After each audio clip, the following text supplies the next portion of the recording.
Ni rahisi kwa sababu naweza kutumia akaunti yako bila kujua username yako na password yako.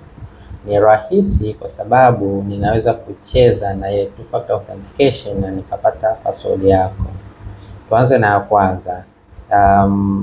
Siku hizi watu tuna akaunti nyingi sana. Kwa mtu labda taasisi hizi kubwa zina Instagram, zina TikTok, zina Twitter, zina Facebook.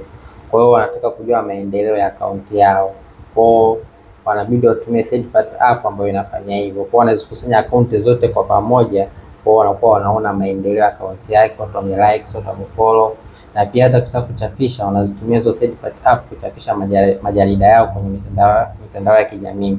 Kwa hiyo mimi ninachokifanya, siendi ku hack Instagram yako, naenda ku hack ile third party app ambayo wewe unamtumia. Kwa hiyo nikishamhack, kwa hiyo unaweza kupost kwenye akaunti yako bila kujua username yako wala password yako kutumia third party app, ambapo hata wewe unafanya hivyo hivyo. Kwa hiyo hiyo ndio njia ambayo hata hizo taasisi kubwa ambazo zilizotokea Twitter watu walifanya hivyo hivyo.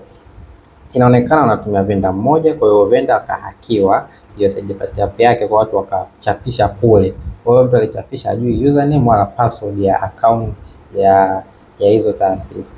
Alafu cha pili ni kwamba kwa mfano mimi labda nimesema forget password, najua email yako uliojiandikisha.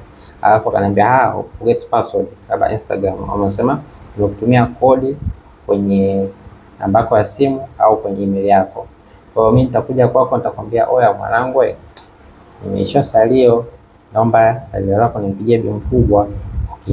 Ukinipa na namba ya simu, mimi cha kwanza nitaenda kwenye SMS, nitaiangalia ile kodi, nitaikariri kichwani, alafu nitazuka kama naongea, alafu nitakupa simu yako, then hapo kilichobakia mimi tu ni ku reset password, na wewe account hiyo sio yako tena.